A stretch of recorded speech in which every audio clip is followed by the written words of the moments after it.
তবে পাখির বাচ্চাটা আসলো তো বুডিং করা নেই। আর ওরা জোর করেই পাখিটা দিয়ে গেছে। তো বুডিংটা হবে কিছুক্ষণ পরে। এখন সহসা এইখানে রাখা হয়েছে।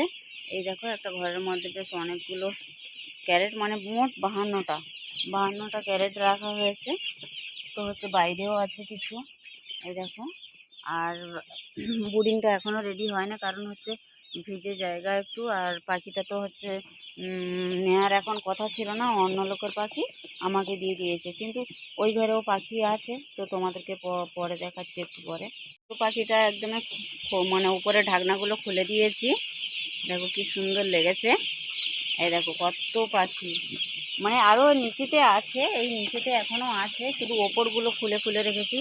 বাইরেও আছে, আর কিছু কিছু পাখি বাইরে বেরিয়েও গেছে। একটু আগেই বলেছিলাম যে একটা ঘরে পাখি শেষ হতে না হতে আবার একটা ঘরে পাখি এসেছে।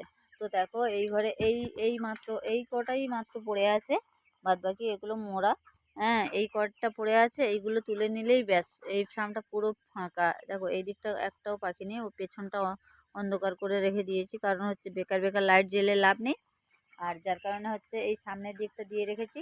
এই সামনে কিছু পাখি আছে, এই পাখিটা তুলে নিলে এই ফার্মটা পরিষ্কার হয়ে যাবে।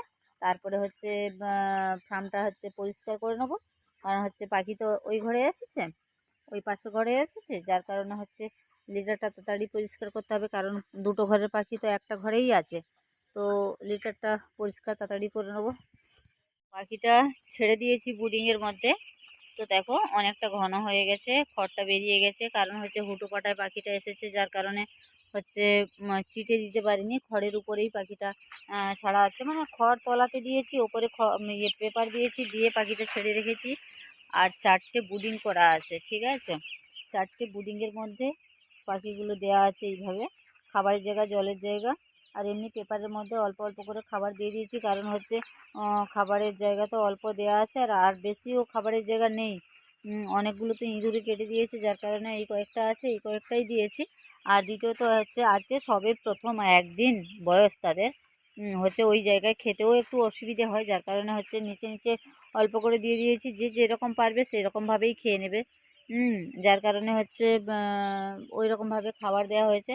আর পাখিটা অনেকটা ঘন হয়ে গেছে। আর লাইট দুটো দুটো করে দেওয়া হয়েছে প্রত্যেকটা ঘরে, দেখো প্রত্যেকটা ঘরে দুটো করে দেওয়া হয়েছে। আর বুডিংটা খুব একটা সুন্দর হয় না, মানে এইভাবে বললে তো হয় না, যে হুট করে বাচ্চা আসবে, হুট করে বুডিং হবে, বুডিং করতে তো একটা সময় লাগে। যার কারণে বুডিংটা এইভাবেই করা হয়েছে হুটোপাটায়। তো এখনও পাখি ঠিক আছে, কোনো অসুবিধা নেই। পাখিটা অনেকটা সুন্দর, অনেকটা ভালো। একদিনের পাখি দেখো, প্রায় 50 গ্রামের মতোই হবে, 45-50 এরকম হবে পাখির সাইজ। তো পাখিটা খুব সুন্দর।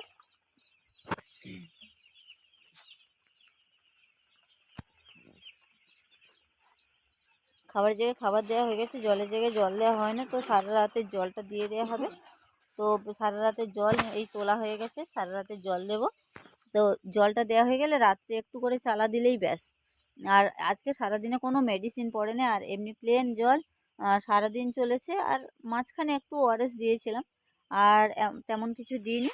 তো এইরকম বেশ কয়েকদিন চলবে, কোনো মেডিসিন ব্যবহার করবো না। অন্যান্য বাড়িতে আমরা অনেক রকম মেডিসিন ব্যবহার করি, আর অতিরিক্ত মেডিসিন ব্যবহার করলে কি হয় বলো তো, যে পাখির অনেক রকম সমস্যা দেখা দেয়। যার কারণে ওআরএসটা দিয়ে দিয়ে গেলে, প্রতিদিন যদি অল্প করে ওআরএসটা দেওয়া যায়, তো তাতে বরং পাখি ভালোও থাকে আর কোনো সমস্যা হয় না। যার কারণে আমরা মেডিসিন খুব একটা ব্যবহার করব না এলটে, শুধু ওআরএসটাই বেশি ব্যবহার করব, ব্যাস। এবারে কি হয় দেখা যাক, মানে একদমই দেখা যাক বলতে একদমই শেষ, মানে যখন পাখি উঠে যাবে, পাখিটা কতটা কি মোটালিটি হয়, কতটা ওজন দেয়, কতটা সুস্থ থাকে, সব কিছু বোঝা যাবে। তো যাই হোক বন্ধুরা, আজকের এই পর্যন্ত, আবার দেখা হবে আগামীকাল।